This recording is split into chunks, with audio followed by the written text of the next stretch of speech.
4 times she had a baby and left. I raised every one of them. Then she came back, wearing white, smiling, right in the middle of dinner. She said, "I'm taking back what's mine, including the children." But I'm not. Because the envelope on my table holds the one thing she never expected, a truth that will burn down everything she just built. My name is Margaret Whitfield. Most people call me Margot. I am 66 years old, a widow, and I live in Portland, Maine, where the coastal air always smells of salt and cold water. The house is quiet this morning, almost too quiet. It means the children are finally, blessedly, asleep. My 4 grandchildren. Ethan, who is 12 and already shoulders too much. Lila, who is 10 and sees everything. Rory, my wild 6-year-old. And little Pearl, just 3, who is finally resting after a long night of fever that had me pacing the floors with her until dawn. The only sounds are the steady tick of the grandfather clock in the hall and the low hum of the refrigerator. Then the silence is shattered. The doorbell rings.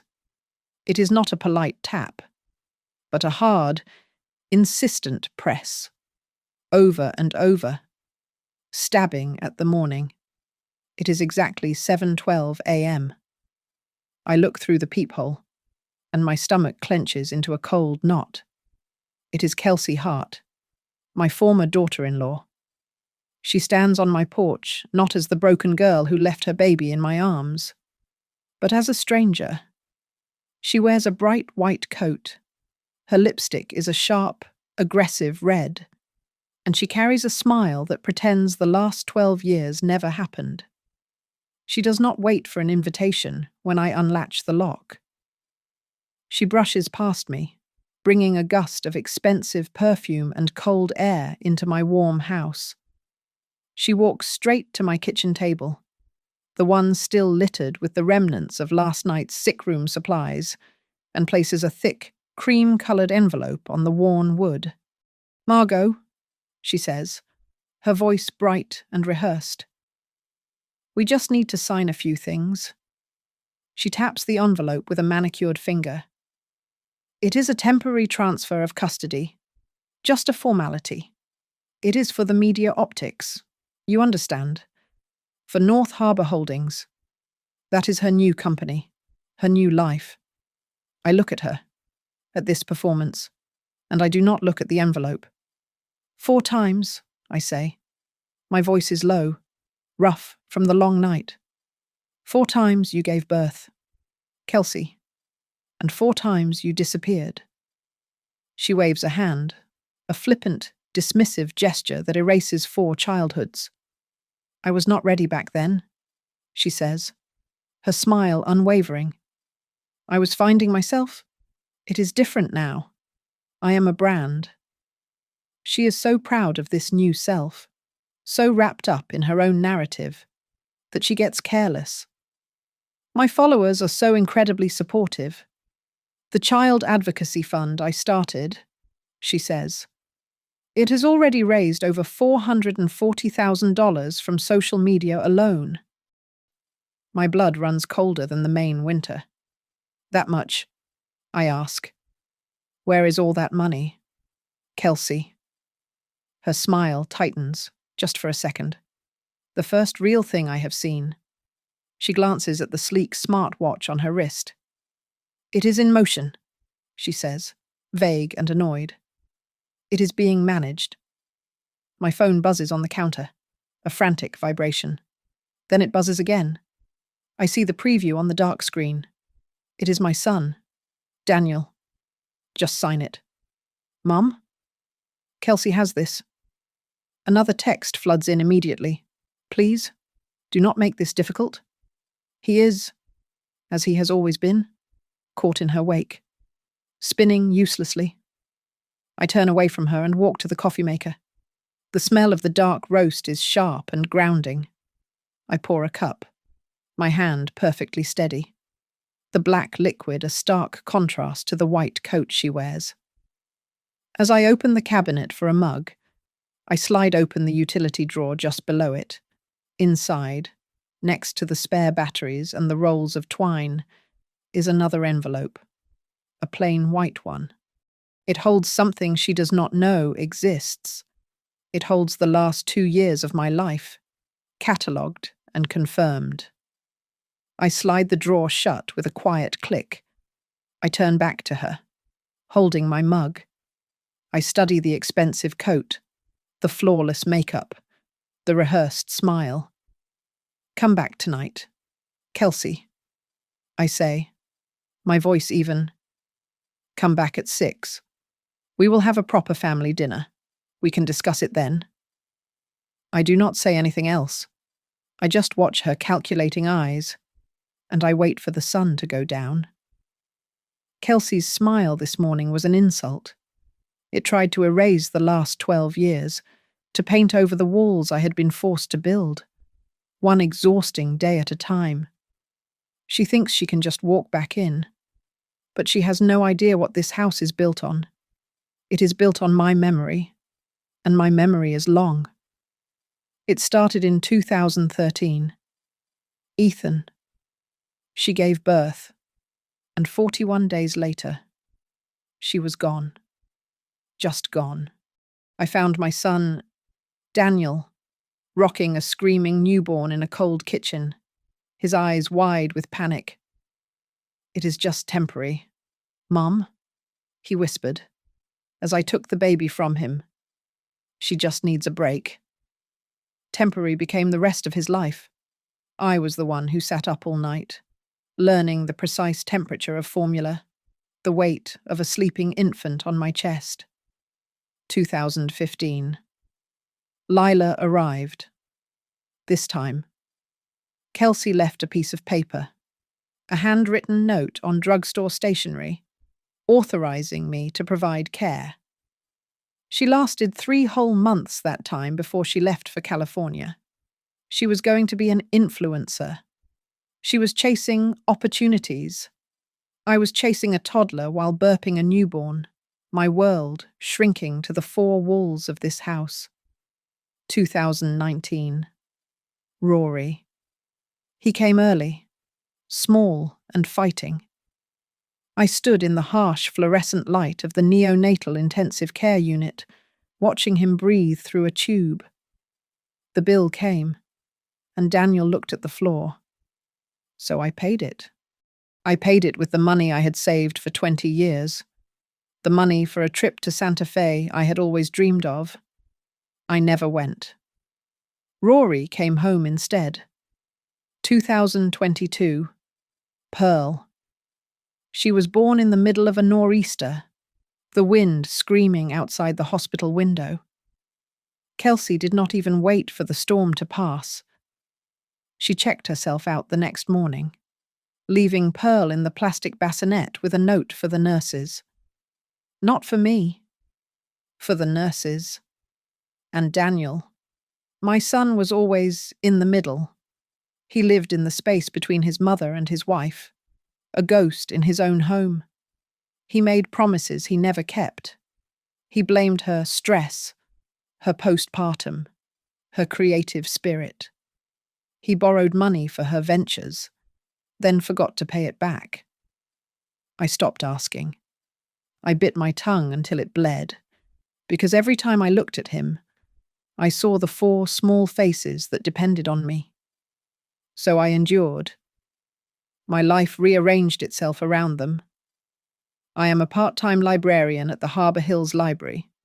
I moved my hours, taking the quiet evening shifts so I could be there for morning meltdowns, for scraped knees, for parent-teacher conferences where I was the only one in the chair. But I am not a fool. I am a librarian. I know how to find information. I started reading about legal guardianship, about parental abandonment. I bought a locked file box. I documented every single time she disappeared. I saved every receipt for diapers, every doctor's bill I paid, every email where Daniel promised she was coming back soon. I printed the text messages where she ignored my pleas for Pearl's medical history. I called my old college roommate, Vivian Rhodes. She is a lawyer now, sharp and practical. She listened to the whole story, her silence a comfort. When I finished, she did not say she was sorry. She said, "Margot, do not fight her with emotion. You will lose. You fight her with paper. You build a wall of evidence so high she can never climb it." So I did. That is the envelope in my drawer. And I did one more thing. Something only Vivian knows about. I took what was left of my savings, what Kelsey and Daniel had not already drained away, and I opened a small, private trust. I named it the Maple Nest, after the big maple tree in the backyard where the children play. It is not much, but it is protected. It is only for their medical care, for their education. It is the one thing her greed cannot touch. She came here this morning for a brand, for optics. But I have been building an ark, after Kelsey left, the scent of her perfume lingering like a chemical stain. I did what I always do. I made coffee, I cleared the table, and I researched. Her return was not a surprise visit. It was a product launch. I did not have to look far. She had exploded online. A channel called Back to Baby. I watched 3 videos, my stomach tightening with each one. There was Kelsey, sitting in a rented studio filled with soft white furniture, talking about her healing journey. She spoke about the darkness of her past, the fog of her 20s, and her profound spiritual pull to return to her children. My children. The ones I was about to make peanut butter sandwiches for. The centerpiece of this new brand was her second Sunrise Fund. The website was beautiful, full of soft focus images of sunrises over the ocean. It was an appeal for donations to help her finance the complex legal battle to reunite her family and right the wrongs of the past. And she used pictures, my grandchildren. Their faces were blurred, but just barely. I recognized the green jacket Ethan wore, the one I bought him in September. I recognized the gap in Lila's teeth. She was monetizing the children I had raised. I forwarded the link to Vivian. She is not just my lawyer. She is the most practical person I know. She called me back by lunchtime. "Margot, it is a shell," she said, her voice crisp. The employer identification number listed on the site, the one that proved its charitable status, was fake. It did not match any registered non-profit. Vivian kept digging. The fintech portal, the Donate Now button, did not go to a charity. It funneled every cent directly into a private limited liability company. It was called Heart Media LLC. The money meant for a legal battle was already being spent. Vivian found the digital receipts. A 3-month lease on a new, top-of-the-line SUV. A rental contract for a video studio. Invoices from a personal stylist. There was not a single retainer paid to a family law attorney. I knew where her seed money had come from. Daniel? My son had sold his minority stake in Dockline Outfitters, the fishing supply shop his father had left him. He poured his only inheritance into her latest venture, something about launching a new oat milk brand. He was fueling her fantasy, just as he had always done. Then, a strange piece fell into place. 3 days ago, an anonymous email had appeared in my inbox. It was short. Check her advertising invoices. She is using photos of minors without a guardian's consent. I had not understood it then. I understood it now. She was not just raising money from followers. She was billing sponsors for authentic family content, using my grandchildren as unpaid. unconsenting props. I sat at my desk and opened my bank account online. I looked at the supplementary credit card I had given Daniel years ago, for gas and emergencies. His last charge was 2 days ago, at a bar downtown. I found the link on the bank's interface and I clicked it. Freeze card. A small box popped up. Are you sure I clicked confirm? The click of the mouse was the only sound in the room. It was the first bridge I had to burn. While I was doing that, Vivian was filing. She drove to the Cumberland County Family Court. She was not just responding to Kelsey's threat. She was launching the first strike. She filed for permanent, sole guardianship, citing 12 years of repeated, documented abandonment. She attached the timeline, the medical receipts, the school enrollment forms with my name as the only contact. She attached the printouts from the Second Sunrise Fund. I looked at the clock. The children would be home from school soon. I went to the kitchen, propped my phone against the flour canister, and pressed record. It is Tuesday, November 11th, I said, my voice clear and steady. I am making oatmeal cookies. Ethan is having a history test tomorrow on the American Revolution. Lila has art club. Pearl's fever is gone. I filmed the prescription bottle, the one with Pearl's name on it. I filmed the spelling list on the refrigerator. I started this video diary 2 weeks ago, on Vivian's advice. Breakfast, homework, medicine, bedtime. Each clip time-stamped. Each one a quiet, irrefutable fact. She was building a brand. I was building a case. At 6 o'clock, the aroma of the beef stew I had been simmering for hours filled the kitchen. It was a smell of warmth, of normalcy, of family. Then the doorbell rang, sharp and punctual. Kelsey did not wait for me to open the door completely. She swept into the entryway, and she had brought an entourage. She was in a different white outfit, this one a sharp blazer. A small, professional-grade microphone was clipped to her lapel, its thin wire snaking to a pack on her belt. Behind her stood 2 men, one with a large video camera resting on his shoulder, its red recording light already glowing. "What is this?" I asked, planting my feet in the hallway, blocking their path to the living room where the children were setting the table. "It is just for the documentary." "Margot," Kelsey said, her voice pitched for an audience. "We are capturing the authentic moment of our reunion." "No," I said. My voice was not loud, but it cut through her performance. "Turn it off.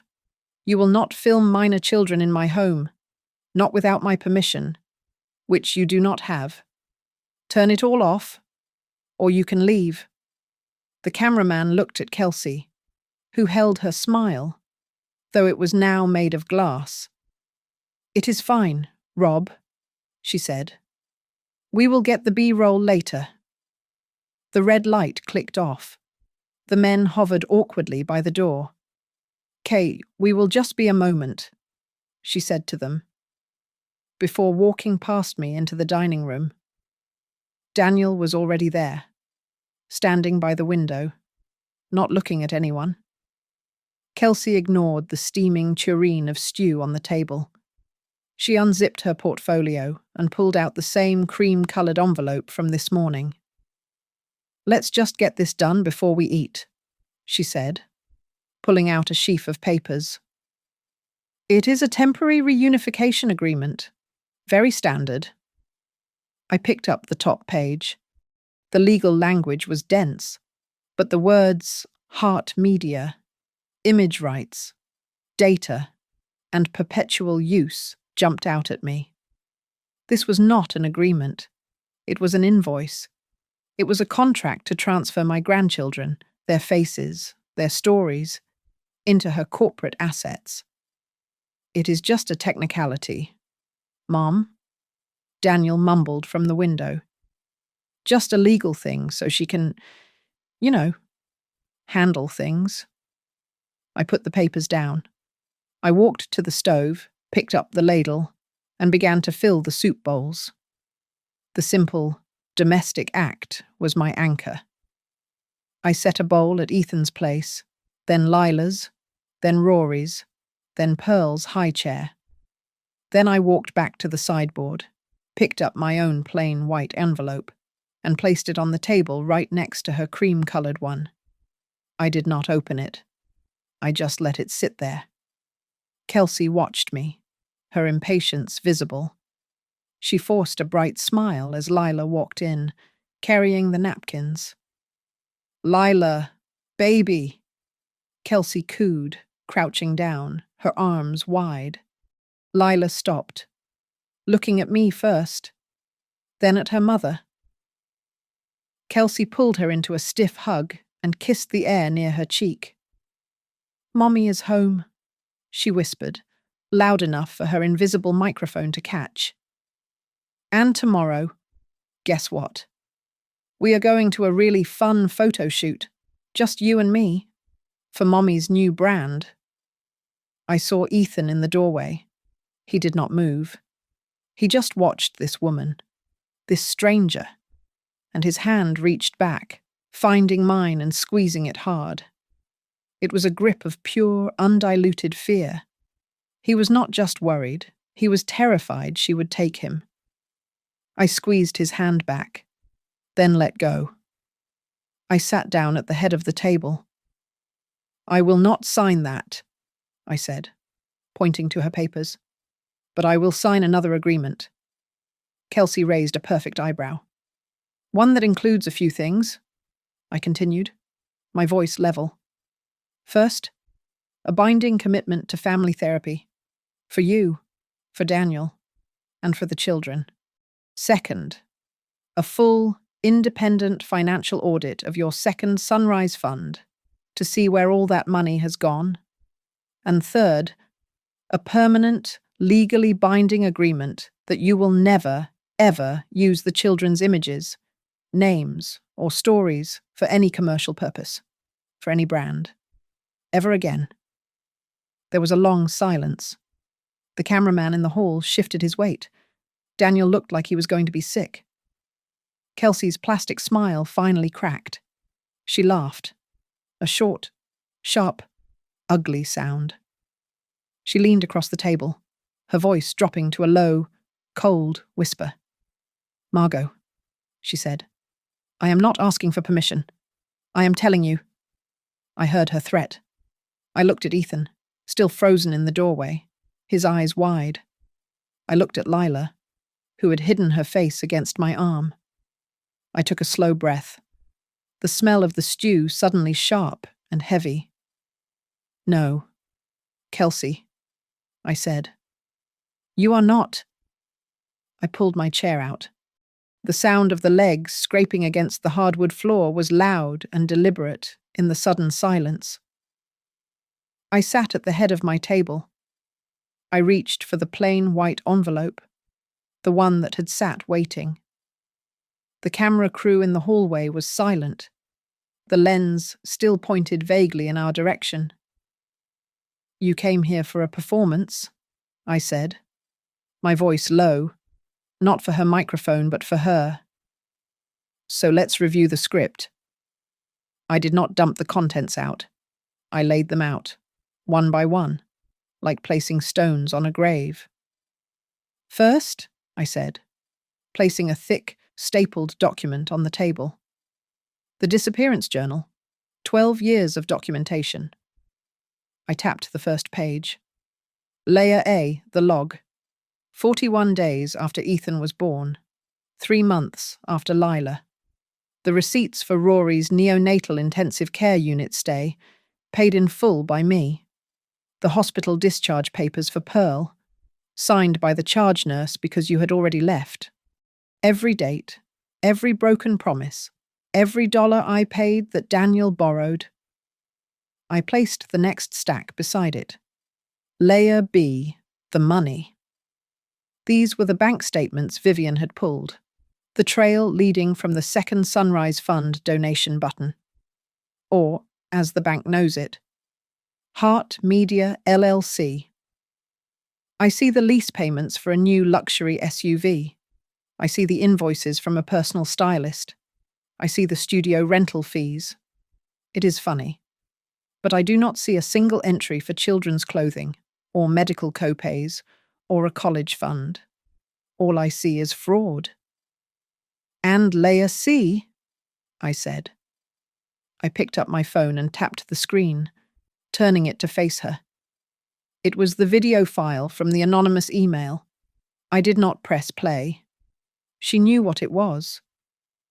The reunion you staged last week, the paid actors you hired to play your children for the B-roll, a very touching scene. As the colour drained from Kelsey's face, there was a quiet, firm knock on the back door, the one that led to the kitchen. Daniel, startled, looked up. "Who is that?" The door opened. It was Vivian Rhodes, my lawyer, holding her briefcase. Beside her stood another woman I recognized, sharp and observant, in a practical navy blue coat, Mrs. Penrose, the private investigator I had hired 6 months ago. "Margot," Vivian said, her voice all business.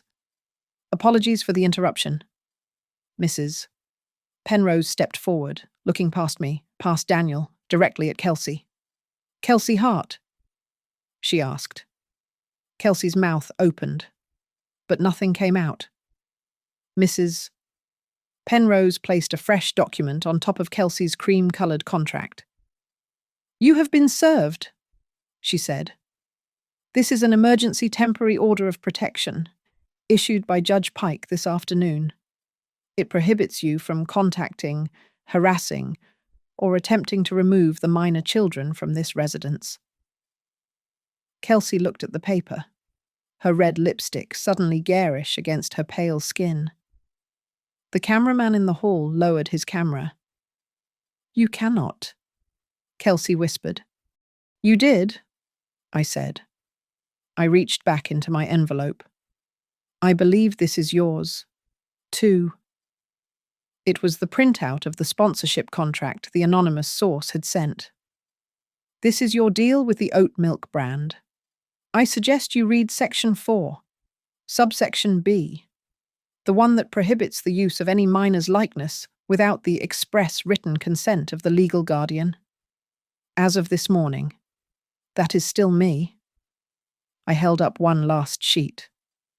"And this is my favourite. An email between your PR firm and your manager."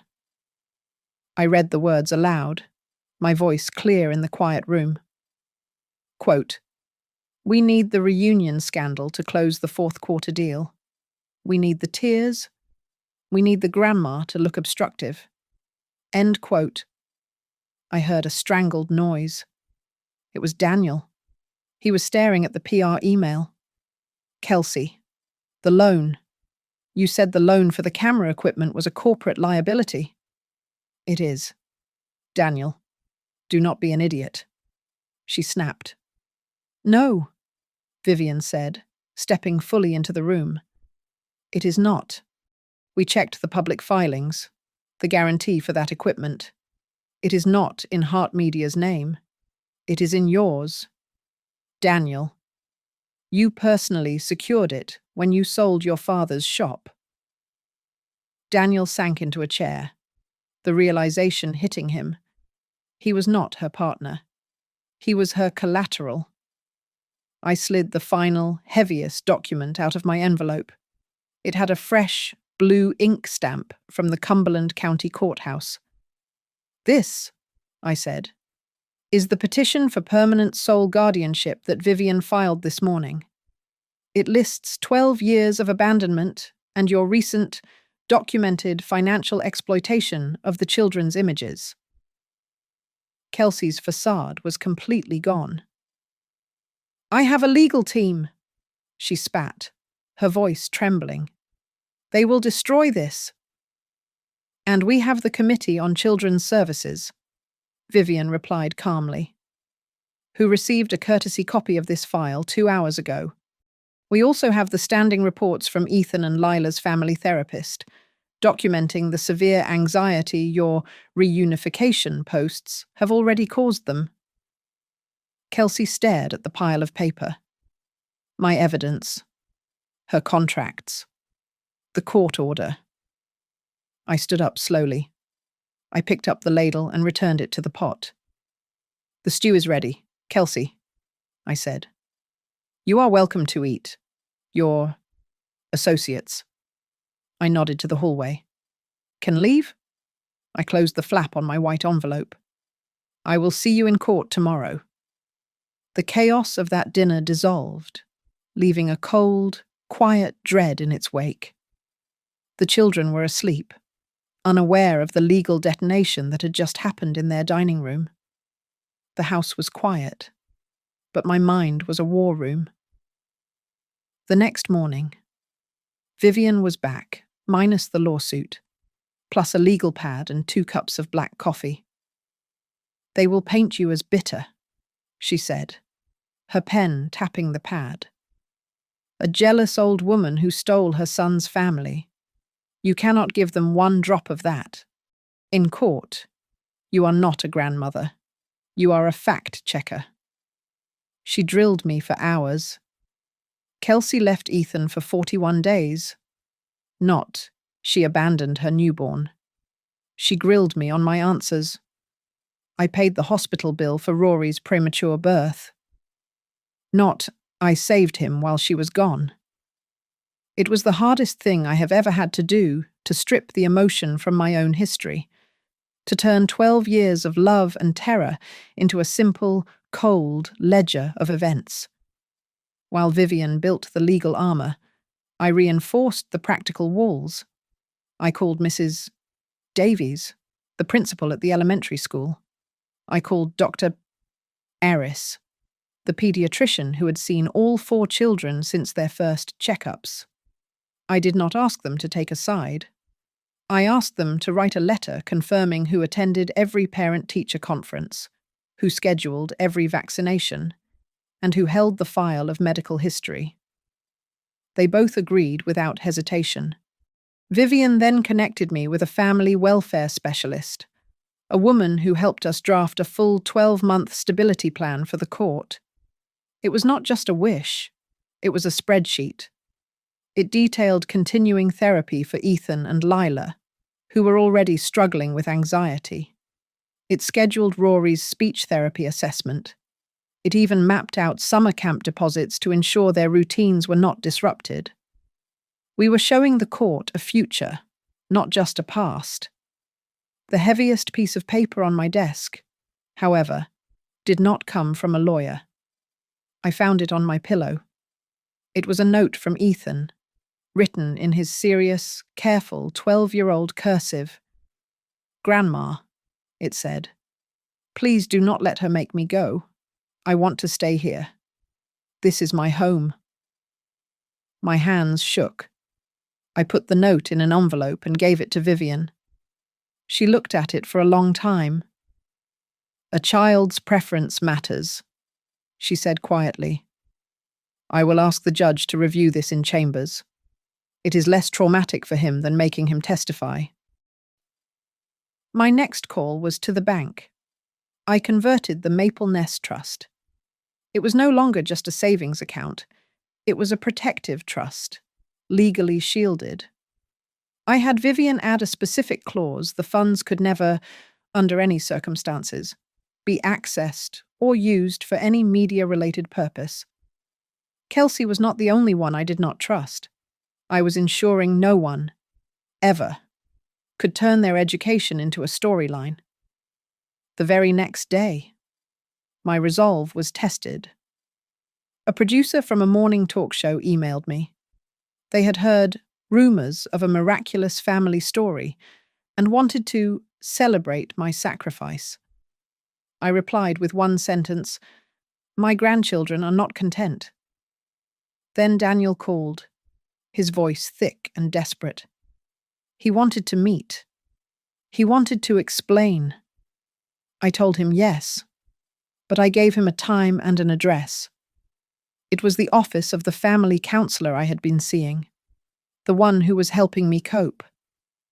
He showed up looking thin, his eyes red. He sat opposite me and the therapist, Dr.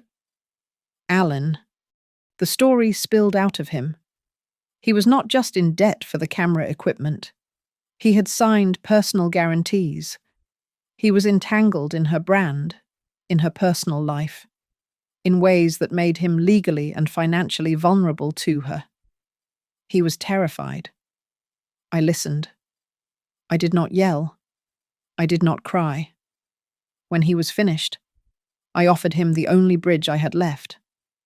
"This is your only way out, Daniel," I said, my voice as steady as Vivian had taught me. "You tell the truth. You tell the court everything you told us today. You check yourself into a sobriety program, and you file to separate every one of your finances from hers." I offered him a path, but I would not walk it for him. That night, I did one last thing. I sent a text message to Kelsey. It was the joint therapy schedule Dr. Allen had provided, the one mandated by the court's temporary order. I sent it without comment. I watched my phone. 1 minute later, the 2 small check marks turned blue, red. She read it. She just did not reply. The Cumberland County Family Court was not a television studio. It was painted a dull beige, smelled of floor wax and stale coffee, and the silence was heavy, broken only by the rustling of papers. Judge Marjorie Pike presided, a woman whose sharp eyes looked like they had seen every lie a person could tell. I sat beside Vivian, my hands locked together in my lap, focusing only on my breathing. Kelsey's lawyer, a man in a suit that cost more than my car, went first. He painted a picture of a mother redeemed. He submitted glossy 8x10 photographs, cleverly cropped to show Kelsey cuddling a sleeping newborn or holding a toddler's hand. He omitted the fact that these were the moments just before she had walked away. He presented a signed lease for a new, stable 3-bedroom apartment, ready for the children. Kelsey herself, in a modest navy blue dress, watched the judge with a look of practiced humility. Then Vivian stood. She did not have glossy photos. She had facts. "Your Honor, we present a timeline," she said, her voice clear and precise. She laid out the 4 distinct periods of abandonment, beginning in 2013. She placed the hospital bill for Rory's premature birth on the projector, a bill paid from my savings account. She submitted the letters from the school principal and the pediatrician, confirming I was, and had always been, the sole caregiver, the emergency contact, and the one who signed permission slips. Vivian then called a forensic accountant. He calmly walked the court through the second Sunrise Fund. He showed the flow of money, how the $440,000 in donations, intended for a legal fund, had been funneled directly into the Hart Media LLC business account. He testified that over 70% of those funds had been spent on marketing, brand development, a new SUV lease, and a personal stylist. Judge Pike adjusted her glasses. She looked directly at Kelsey. Her voice was not unkind, but it was firm. "Ms. Hart, this court has reviewed the file. You have had 12 years to begin reunification proceedings. The question is, why now?" Kelsey leaned forward, her voice soft and full of engineered emotion, aimed right at the judge. "Because, Your Honor," she whispered, "I am finally healed. I have done the work. I had to fix myself before I could be the mother they deserve." Vivian stood up. "Your Honor, regarding Ms. Hart's work. The defense would like to present one final exhibit. The courtroom television flickered on. The screen filled with a scene from a park, a scene I recognized from the anonymous email. There was Kelsey, in her white coat, looking distraught. The camera was shaky, clearly hidden. A man's voice, bored and professional, came from off-screen. "Okay, Kelsey, we need the tears. Let's get the moment you see them. On my count. 3, 2, 1. Hug." Kelsey ran forward, her face collapsing into a perfect mask of heartbroken joy, and embraced 2 children, 2 small actors, who looked bored and patted her back awkwardly. A low murmur swept the courtroom. Kelsey's lawyer shot to his feet. "Objection!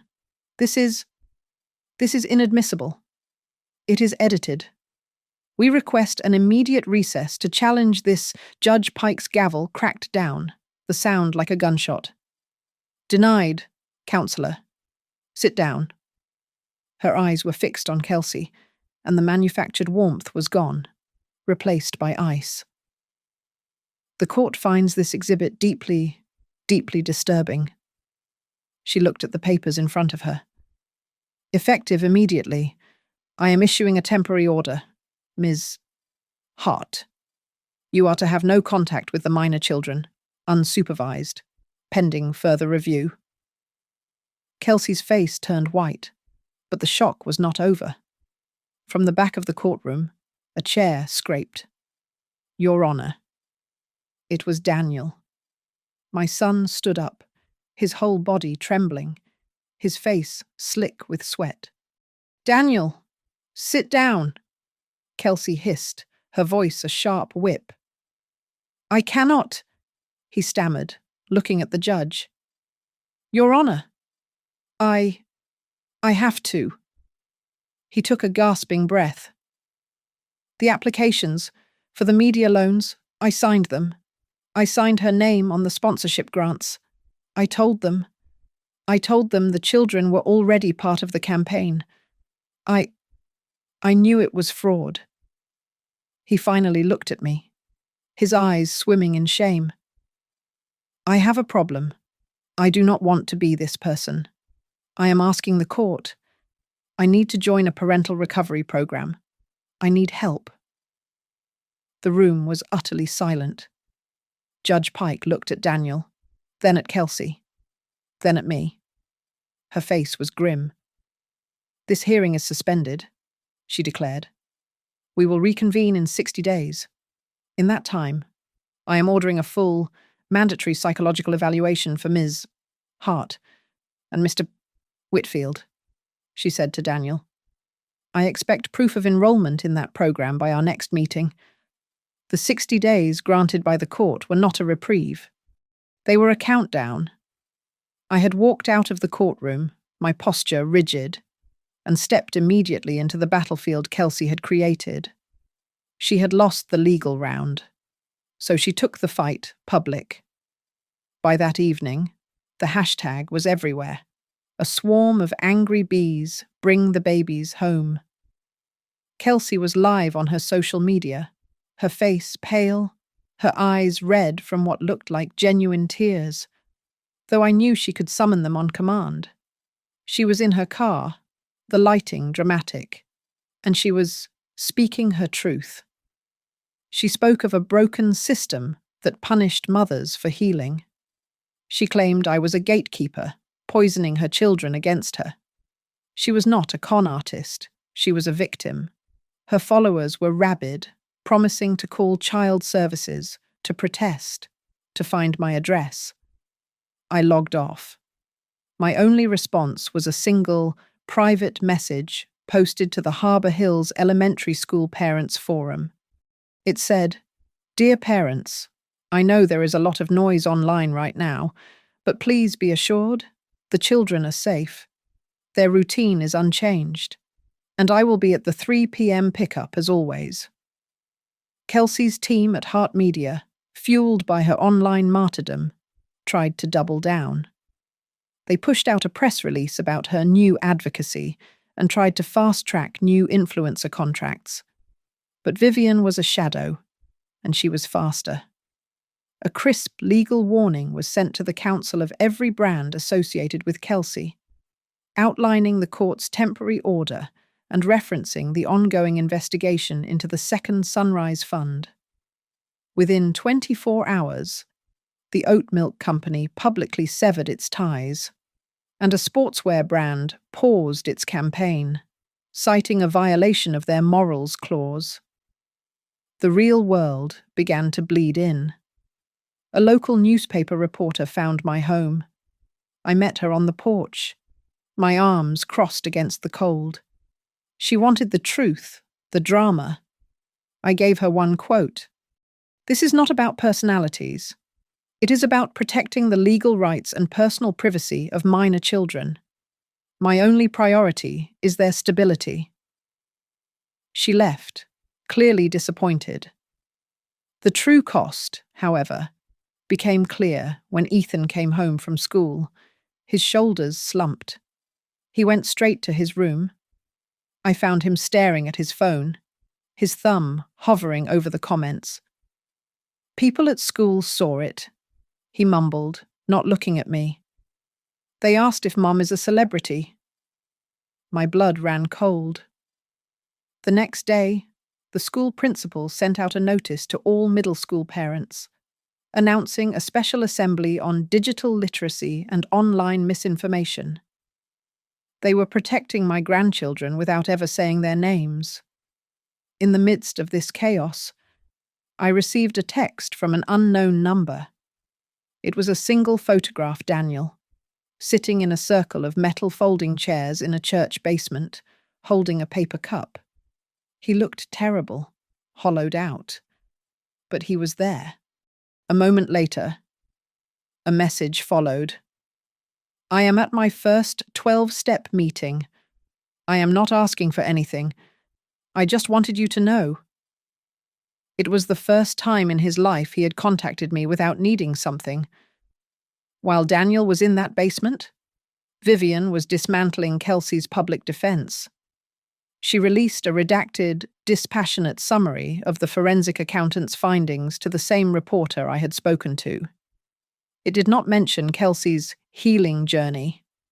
It just listed the wire transfers from the Second Sunrise Fund to Heart Media, the payments for the SUV, the stylist, the studio. The story was no longer about a mother's love.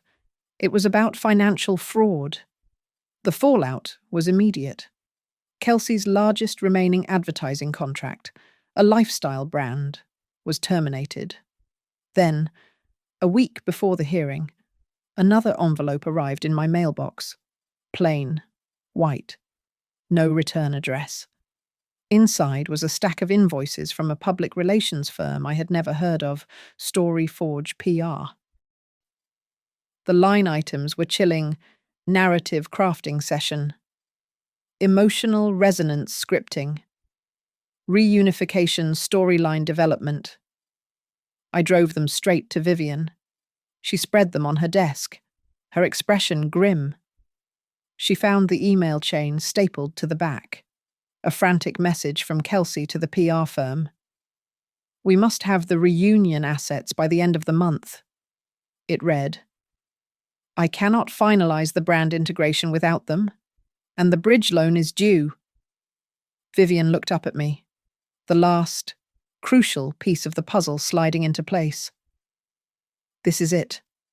Margot," she said, tapping the paper. "This is the why now." It was not just about her brand. She was broke.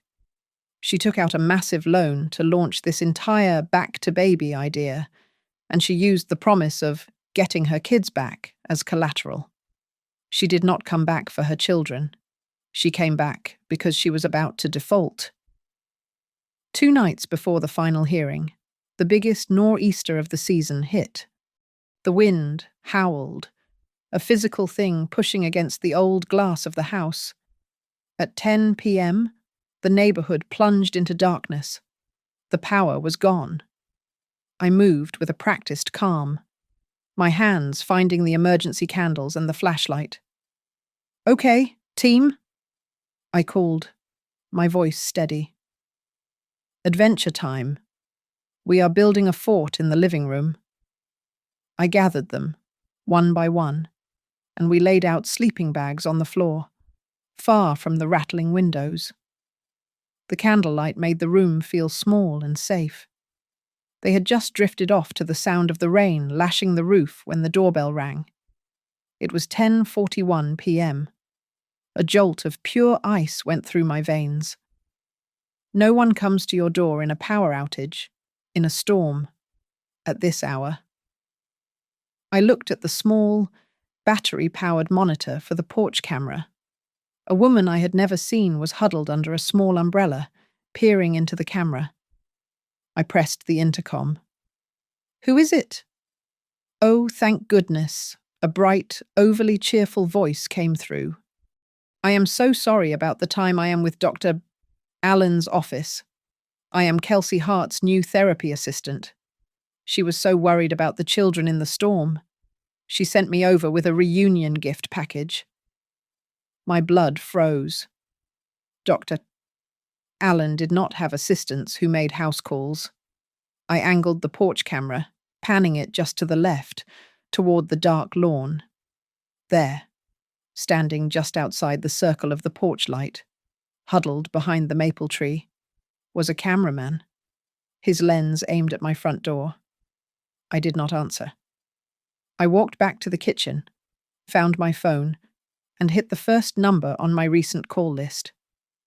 "Lieutenant Torres," I said, my voice low and urgent. "It is Margot Whitfield. They are here." Lieutenant Ava Torres had taken my harassment report seriously. She knew the case. "They are on my porch, with a camera, trying to bait me into opening the door." "I am 2 blocks away," she said. "Do not engage. Do not open the door. I am coming." I watched through the window as Ava's cruiser, its lights off until the last second, slid silently to the curb. Her spotlight flashed on, illuminating the porch and the yard, catching the camera crew in a harsh, sudden daylight. Portland Police. Ava's voice boomed. "Stay right where you are." I watched as the therapy assistant looked panicked. The cameraman tried to slink back toward a van. "You with the camera. Stop." Ava was out of her car, calm and in command. She was at my door, in seconds. "Are you and the children safe?" "Margot." "We are. Ava. Thank you." It all unraveled very quickly. The crew had no filming permit. They were not from a news station. Ava had them empty their pockets. On the cameraman, she found a folded, rain-dampened piece of paper. It was a script, a list of staged interview questions for me. How does it feel to keep a mother from her children? Are you afraid of the day they learn the truth? My phone rang in my hand. It was Kelsey. "Margot, what is going on?" My assistant just called. She said the police are there. Her voice was a perfect blend of confusion and concern. "Just a moment. Kelsey," I said. I looked at Ava, who had heard the voice. Ava nodded, tapping the recorder on her vest. "You are on speakerphone, Kelsey?" I said. "Lieutenant Ava Torres of the Portland Police is here with me." The silence on the line was instant. "It is just a media misunderstanding." Kelsey finally stammered. "I was just so worried about the storm. I just wanted to send them some gifts." "Sending a camera crew to a private residence at almost 11 p.m. in a storm is not media, Ms. Hart," Ava said, her voice official and cold. "It is harassment." Kelsey hung up. My neighbor, Mr. Henderson, the retired firefighter, came over in the middle of the commotion. He had seen the police lights. He ignored the drama and just rolled his portable generator up my driveway. Within 10 minutes, the generator was running, and my living room lamp clicked on, along with the refrigerator. The children, safe in their candlelit fort, had slept through the entire thing. No one had been threatened. No one had even been scared. I spent the next hour writing. I drafted a concise, factual summary of the night's events, from the 10:41 p.m. doorbell to the discovery of the script. I attached the police report number Ava gave me. I emailed it to Vivian, who forwarded it to Judge Pike's clerk before the sun came up. The next morning, the court issued a county-wide temporary restraining order, citing a pattern of escalating and harassing behavior. The news of the order was the final straw. StoryForge PR. The firm that had scripted Kelsey's reunion immediately sent her a letter of termination, severing their contract. Their own legal risk was now too high. On her social media, the comments on the Second Sunrise Fund were suddenly and silently closed. I sat at my desk that night, the house quiet again, the power restored. I took out a final, fresh envelope. I placed inside it a single document. It was a notarized affidavit from Kelsey's own mother, a woman who lived quietly in Arizona, a woman I had tracked down through Mrs. Penrose. In it, she detailed, in her own pained, simple words, her daughter's own history of being neglected, of running away, and of a complete inability to see other people as real. I had cross-referenced the dates with public state records. It was not an attack. It was the last piece of the pattern. It was the character. The courtroom was packed. Every seat was taken, the air heavy with anticipation, smelling of old wood and floor polish. The press was in the back, a row of vultures waiting. Kelsey walked in, and I felt Ethan, who I had left with a sitter, give my hand a squeeze in my memory. But this was a new Kelsey. The cameras that had followed her were gone, banned by the judge. She wore a simple, pale blue dress and held a bouquet of white lilies, an emblem of purity. She looked at me, her eyes finding mine, and she gave a small, practiced smile of contrition. She had been coached. Judge Pike entered, and the room went silent. She did not waste time. I have received and reviewed the court-ordered psychological evaluation of Ms. Hart. Her voice was flat, reading from the report. The findings are consistent.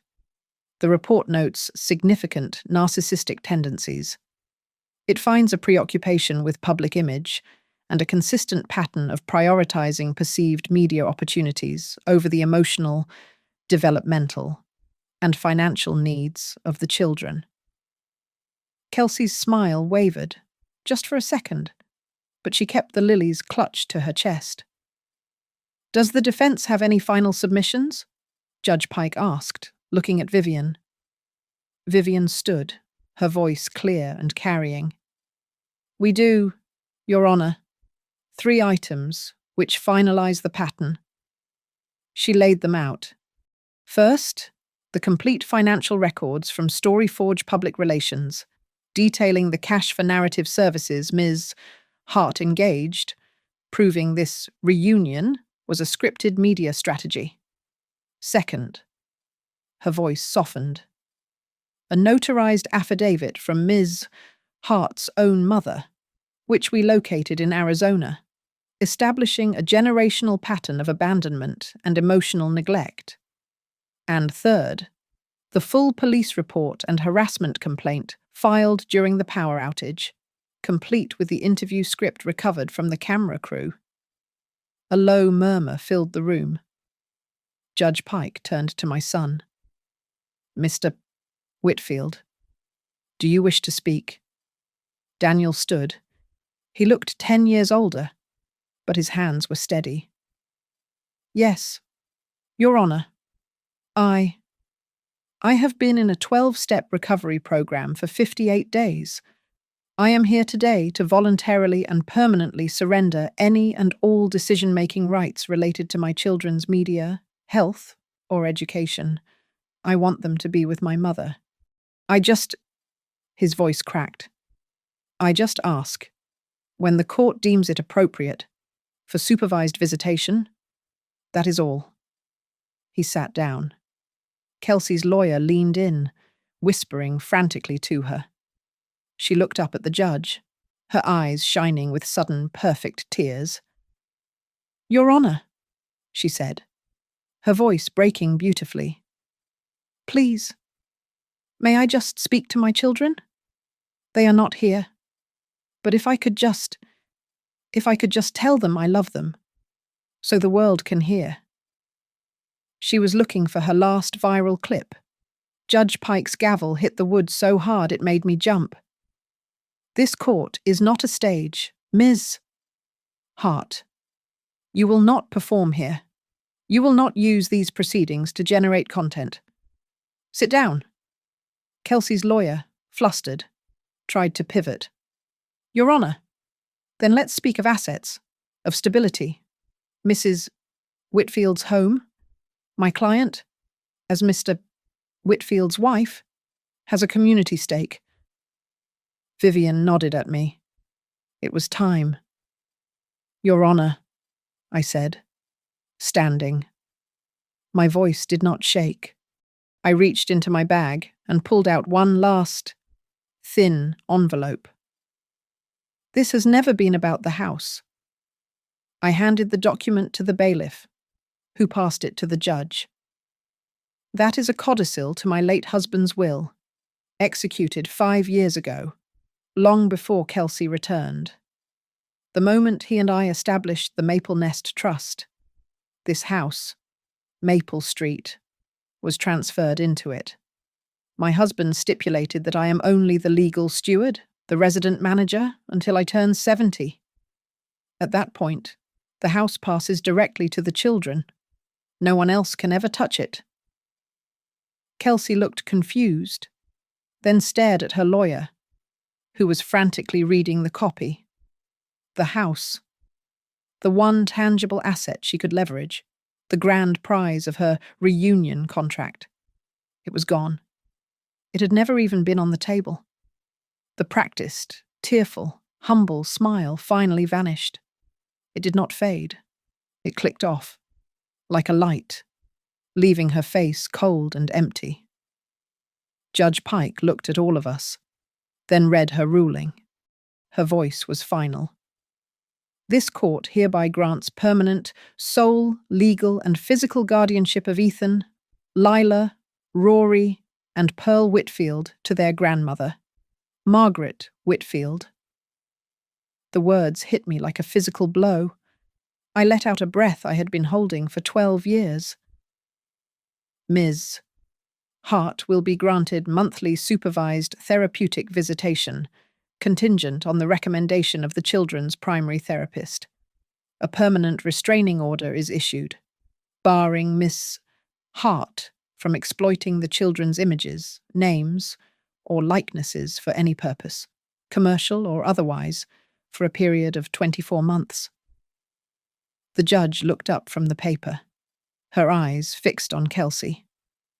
Furthermore, the court is referring the complete findings regarding the Second Sunrise Fund and Hart Media LLC to the State Attorney General's office for a full investigation into wire fraud. It was over. The gavel struck. As the press photographers rushed in, their cameras flashing, Kelsey sat frozen, the white lilies forgotten in her lap. I gathered my papers and stood up. I walked past her, close enough for her to hear me over the clicks of the cameras. I looked at her face, no longer smiling, just empty and defeated. The children are not your story, I said. Thank you so much for listening to my story. I truly want to connect with you. So please comment below where you are listening from and share your thoughts. And do not forget to subscribe to Grandma's Family Diary, like this video, and hit that hype button to help others find this story.